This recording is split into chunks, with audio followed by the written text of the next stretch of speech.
what's good, Josh? Your boy J Suave. I am the host of J Suave TV. It's been a while since I've been to movie theater, but I went today. I'm literally just walking out of the JJK Execution movie. What I'll say about the movie after walking out is it was a mixed bag. First half of the movie is just a recap of season 2. You kinda captured damn near everything that happened in season 2, except the Mechamaru stuff, right? You even get some of the content from the premature inventory arc, I think that's what it's called. When Gojo first gets captured by Kenjaku in the train station. Then after that, it's just straight like compilation of majority of the fights, if not all of the fights that happened in Shibuya. He just ran through. Like it's entertaining at points, but it does not do the Shibuya arc justice. And if you know me, you know the Shibuya arc is one of my favorite anime arcs of all time. There was boxing in that shit. One thing I can say that this movie did that the Shibuya arc did do, but I kind of forgot this feeling, is that Yuji is one of the most tragic new age anime manga MCs out here, bro. Start off the movie with Yuji's father reminding him, look, you're a strong young man. If you come across somebody that needs saving, go ahead and save him. Use your God-given ability to do just that. His parting words to his grandson, before we get a glimpse of all the carnage that Sukuna has let out on the streets of Shibuya. There's so many parts in this movie where Yuji is accepting his role in things. He understands that he's not the main character per se. And he's probably not going to be the one to take out the final boss in the end, but he will do what he has to do if it means freeing Gojo Sensei. He's putting himself as this cog in a machine. He's accepting his role. And the whole time, no, this cog in the machine, quote unquote, was getting controlled by Sukuna and having a field day in Shibuya, costing the lives of thousands of people. After the Shibuya recap, we see Yuji reeling with these feelings, blaming himself for the Shibuya incident as a whole. Before I move over to the culling game part of this movie, I give him credit for being able to adapt as much of the Shibuya arc as they were able to. It's not easy. I mean, you compiling like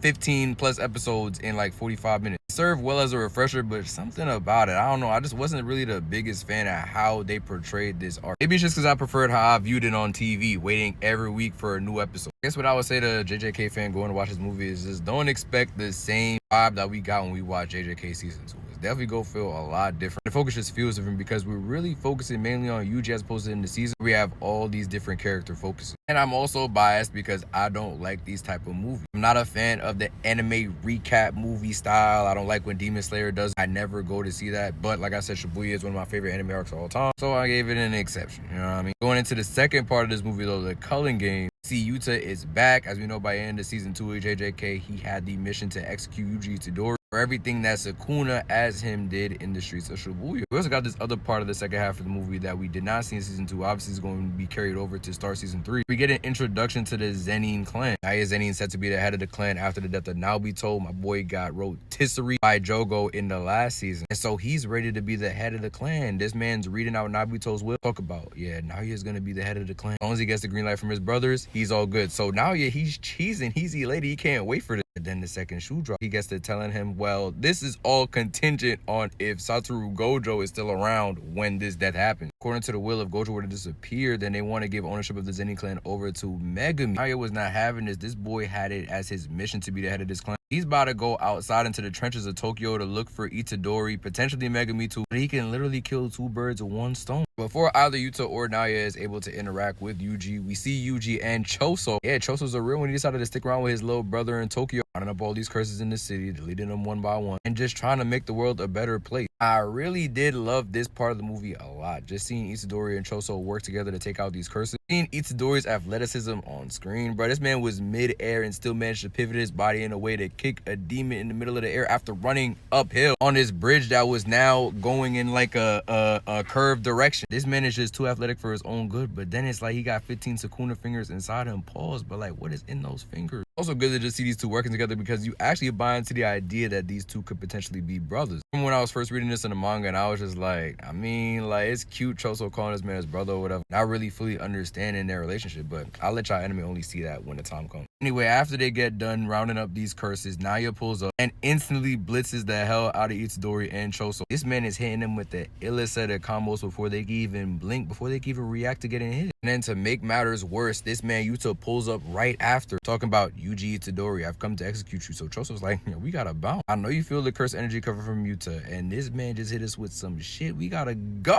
They separate and we get to see Yuji versus Yuta and Choso versus Naoya. When it comes to Yuji versus Yuta in the anime compared to the manga, I'm not gonna lie, I think the manga did it a lot better. You got to see a lot more of what JJK does best, using the environment as a weapon. And we see that in the movie, but it just wasn't done as well as the manga in my opinion. Now the Rika scene, though, when Rika had her hands around Itadori and bro couldn't move, he had to stand there and get stabbed by Yuta. I was like, damn, that's kind of tough. It's great seeing Yuta on screen, but like I said, I just wasn't really feeling the fight like that. Naoya versus Choso, though, that was a fight I was feeling. First of all, they out here in the basement of this train station or wherever they was at, and Naoya is just giving this man Choso hands. Not until Naoya admits that he don't mess with his brothers that Choso turned up, got a Zenkai boost instantly. And as he's bleeding out, he's using his blood to chase after Naoya. Naoya got a head start on this man, mind you. With all the blood that was flowing out of Choso, he made that into a swimming pool in that train station, was chasing Naoya endlessly, it looked like. Choso manages to get Naoya to run away far enough to charge up his next attack, but Naoya is fast as shit. He's already damn near in his face before Choso lets off the attack, the supernova, which ends up putting Naoya on his knees. That man is absorbing that bad blood. Choso had bro dead to rights, but then Yuta pulls up a Yuji in his other hand, smacks Choso with his other hand, knocks bro out. Before you know it, Yuta is literally looking down at Naoya talking about some, hey, I can use my reverse curse neck to heal you if you want. Once you just let the streets know that Yuji Itadori is officially executed by my hand, I got you. Now Naoya is cocky and arrogant and a piece of shit, but he's not stupid.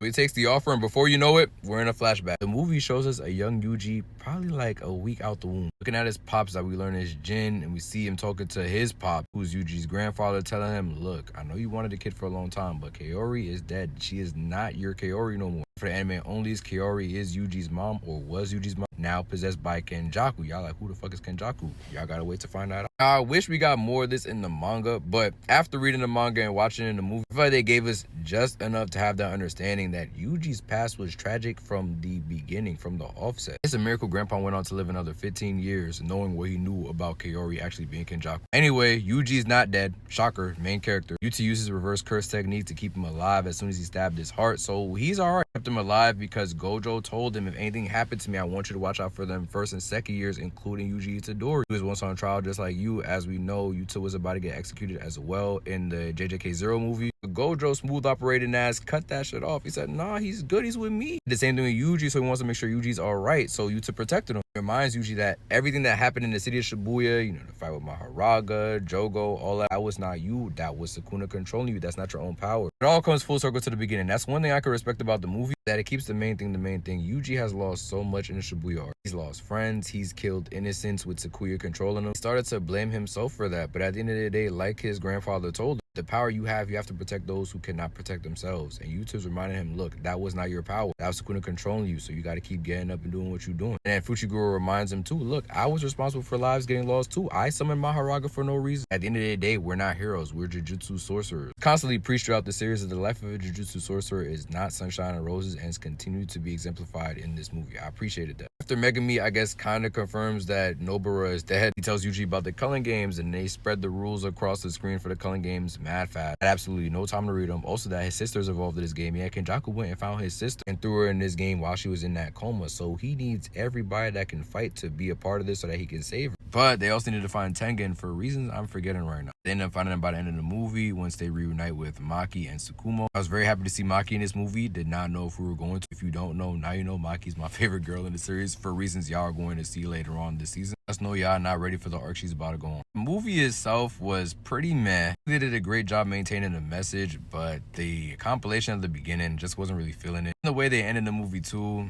I wasn't really the biggest fan. We just see Tengen and then boom, that's the end of the movie. Obviously, they can't give us too much. We still gotta have some things to look forward to in season 3, so I understand. Ultimately, if it wasn't for Shibuya, I wouldn't have went to see this movie anyway, but I figured since I seen it, I'll just give y'all a review. I give the movie a 6.5 out of 10, mainly because of the first half. There were still great character moments, great action, and really great setup for the Culling Games. I just wish they would have ended it on a better note, but it is what it is. If you're an anime watcher, you could probably just wait for the anime to come out next month. I think the movie covered about the first 2.5 episodes of season 3. You won't even be that far behind by the time the season starts, unless you just want to go see it, then by all means. Last up though, I'll be in Host J12. We've been entertained, and we're gonna talk soon. Peace out.